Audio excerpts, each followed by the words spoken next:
Hi, I'm Grace, and I have been a member here at Neighborhood Church for my whole life.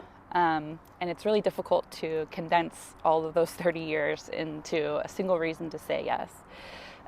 This church has meant so many different things and has provided so much to me and my family.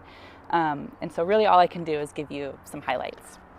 As a kid, this church was all about community. It was about providing friendships and support systems, just opportunities for a young family to get connected. As a youth, going through the RE classes like OWL and Rites of Passage, church provided a place for my own exploration and questioning and relationships with other trusted adults who guided me through those really difficult transitional years. As a teenager, I made my own social connections and formed lifelong friendships. And church was a place of practice for me. Practice for navigating difficult ideas, repairing relationships, being a leader, and really participating in the world. Here's a place I could be vulnerable and valued, which is really hard to find when you are 16.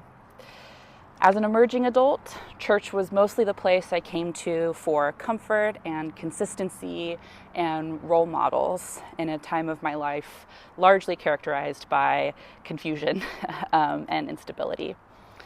And now I find that church is the compass by which I find my way to the kind of life that I want to live. My spiritual enrichment feels more pertinent than ever, and with the weight of inheriting a world in chaos and the obligation of a responsible life feeling heavier all the time, church is the reminder of what matters most and how to hold on tight. But through it all, the most important gift that this church has provided is its steadfast, interconnected safety net of care. In January of last year, when I saw the Eaton fire fast approaching on the hill above my Altadena apartment, the first place I evacuated to was Tessa and Andrew's house, dear friends from church, who took me in without hesitation, even as they packed their own bags and taped their own windows.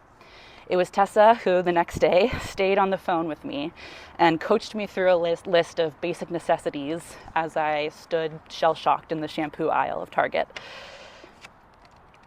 Within hours of losing my home, the church was activated. Texts and calls of concern turned into Venmo payments and mailed checks, turned into donated books and clothes, and have now turned into continued check-ins, shared stories, and unbreakable bonds.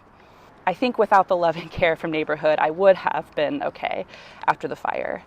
But I know that my ability to continue moving forward, to find peace and healing, and to rebuild my life, not just my old one, but a new life of meaning, connection, and love, has been and will continue to be sustained by this church. So for all of those reasons and more, how could I not say yes?